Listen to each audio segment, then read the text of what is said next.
What's going on there, gamers and gamettes and everybody in between? It's your boy Prion, and look, if you don't like my controversial videos where we say names and we talk about real issues, go ahead, head for the hills, click the X button, do what you gotta do. I'll give you a couple of seconds. Otherwise, we're diving right in. Thanks for rocking with me. That being said, so everyone's like, oh my god, how could Blizzard do this? No, why would Blizzard do this? I thought with Overwatch they were a bastion of diversity. They understood race relations. They have someone who's autistic. They have someone who's Indian. They have someone who's Brazilian. They know about minorities. They have someone from the motherland Africa. They clearly understand us. They get us, right? They are the peak.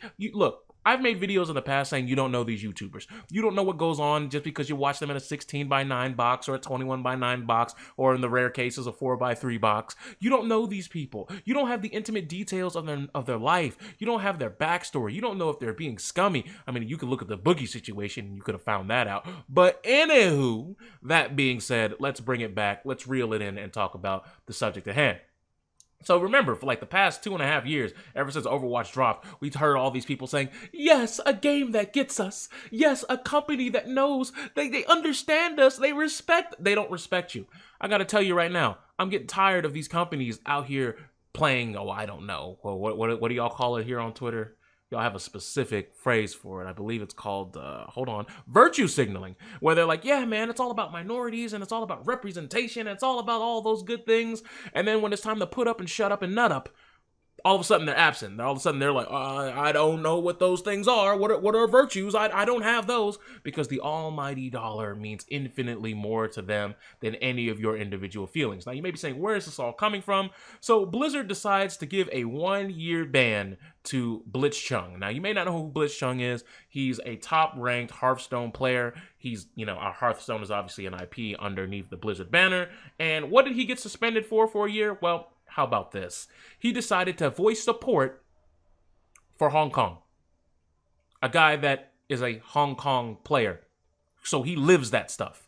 He sees that stuff. He knows what's going on the day-to-day. Whether it's him firsthand, whether it's his family members, whether it's his friends who's got over there. Like, he sees it, like one-to-one. Like, this is something that affects him on the day. He doesn't get the option to just Alt F4 and not deal with the terrible negativity that goes on over there. He doesn't get a chance to ignore that. So he concluded the interview with saying, "Liberate Hong Kong, revolution of our age." This is a direct quote. And what they decided to do was say, you can't say that about our Chinese monetary overlords, so you're going to have to get a year-long ban. And not only are you going to get a year-long ban for just voicing your opinion on, let's be liberated, because, that democracy that, we love so much over here in the States, where this was a bottle of it, we are like, because we just take it straight to the head. We just down the whole bottle, but I don't have time to do that. That being said, we do that for free. They're over there fighting for it. They're struggling. Like, even if they don't even get democracy, they just want better times. And he says that, and for whatever reason, he didn't threaten violence. He didn't say shoot anybody. He didn't say stab them. He didn't say just take over their equivalent of Capitol Hill and just start shaking people in the throat. He never said any of that. What he said was, liberate Hong Kong. They want their freedom. And you ban him, and then you take his prize money. Think about that. You took his prize money because your almighty Chinese dollar and your Chinese monetary overlords rank here, way off the charts, and everyone's feelings, not so much. Very, very small. Muy pequeño. Not real. Ethereal, if you will. Now, that being said, we have to take this a step further, because for whatever reason, the two apparent broadcasters gave him the support. The broadcasters was like, yeah, liberation, freedom and all that other stuff.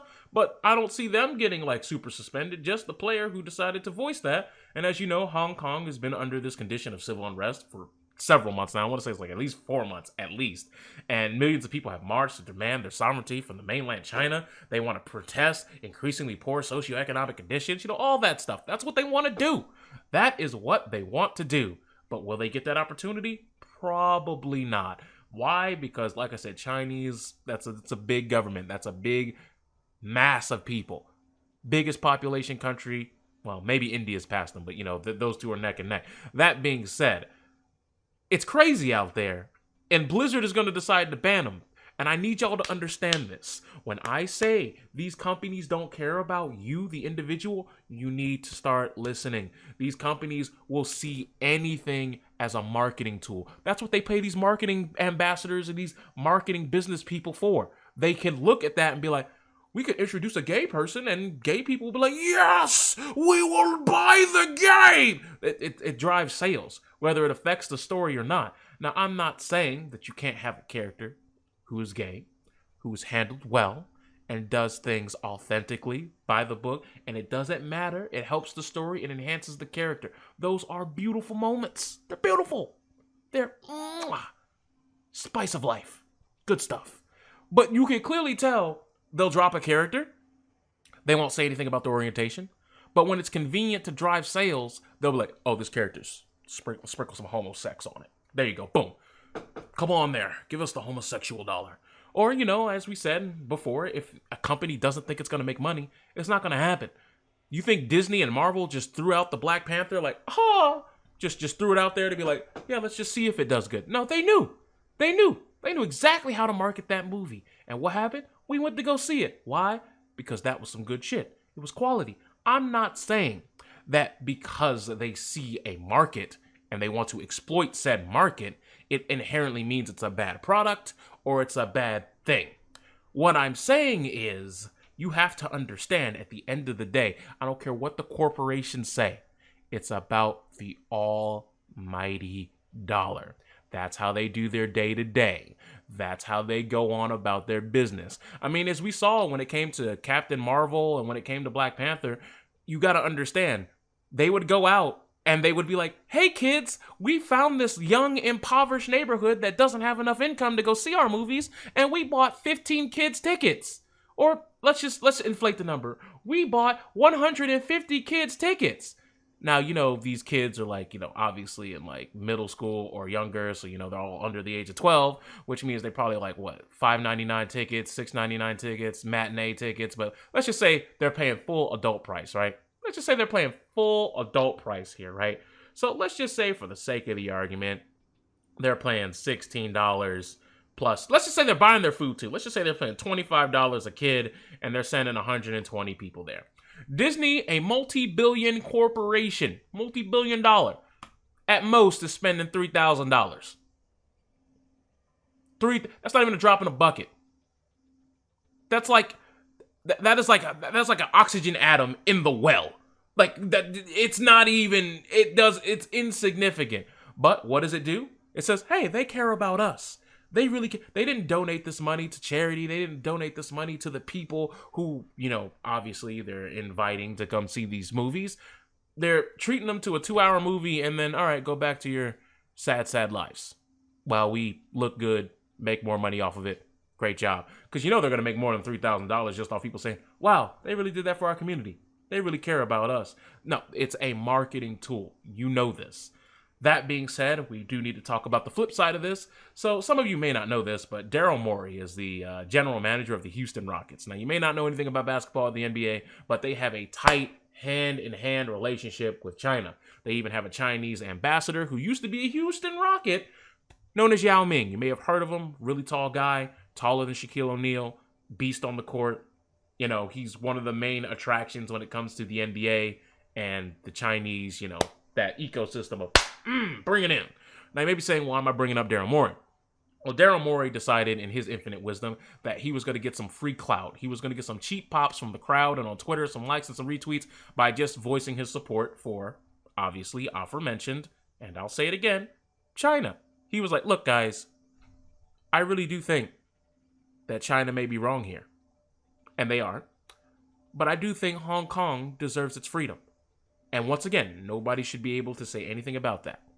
And you may be saying, but you just said he supported China. So how is he making a tweet for Hong Kong's behalf and supporting China? Glad you asked. Remember I said that Yao Ming is a Chinese ambassador and therefore the Houston Rockets have one of the biggest markets out there in China in which they are making billions of dollars hand over fist. Just, oh my God, it's crazy out here. We can't even keep the money down. And money's going everywhere. And China being one of the biggest markets for the NBA. And you thought a tweet was going to somehow razzle and dazzle the minds of the Chinese government. Really? Really? Let me tell you something, Mr. Mori. Having those games over there, having those people in attendance, giving those people something to look forward to when it comes to sporting events, things to talk about, actually having, I don't know, people like Yao Ming or, you have various other Rockets there who aren't Chinese of descent, like Tracy McGrady, who are icons over in China. The Houston Rockets have, they are a different level. Like what they got going on in Texas, something special. But that being said, if your boy, the Beard, Mr. Harden goes over there, living legend icon. It might as well be Jordan the GOAT himself, reincarnate over there. They really care about the Rockets organization over there. And what you guys were doing as the Rockets organization and the NBA was doing infinitely more good for the Chinese people, the Hong Kong people, various people all across that area, than any 14-word tweet was ever going to do. You just wanted the cheap pop. And what did you do? Business 101 came and bit you in the ass. Chinese people can read English. And what did they see? What did they see? They felt offended. They felt like you came at their neck like that. You try to say, we don't know how to run our country. Well, you don't know how to run your association. And what did they do? They wanted to cut all ties. They did. And what I'm saying isn't to say I agree with China, because I don't. What I'm saying is, when you make billions of dollars hand over fist, and all you wanted was a cheap pop from Twitter, and then when the Chinese government was like, hey, what is this? You deleted the tweet showing that you really didn't care about the message because you were willing to delete the message. See, that's the problem. You were willing to delete the message. You didn't go to the NBA and say, hey, I don't think we should be doing business with China. I don't really like what they're doing over there. Can we talk about that? Can we do? You didn't do that. You just wanted to get a cheap pop from the crowd because clout was all that mattered to you in that small instance. And that lapse of judgment cost you millions of dollars. It's funny how that works, huh? And now you guys are trying to scramble to get your money back. It's cute. It's cute. But sure, you're going to say that the NBA is a bashing because they have some community things going on there. Trust me, when I tell you, if it means making an extra dollar, sure, they'll do community stuff. Sure, they'll help out. They'll help out. It won't be out of the kindness of their heart. They know it's because they can supplement talent. Like these youth groups, they cultivate talent. They supplement the NBA. They can make their money. They know it's a business investment. And once again, I'm not saying that companies can't do that. What I'm saying is to the people who are not in these corporations, don't look at these corporations as your allies, because they're not. They have never been, and they never will be. Do better. Think about it. Let me uninstall this garbage game because I'm tired. This is the only game I've ever seen where I can look at the victory screen and still be salt. So we out of here.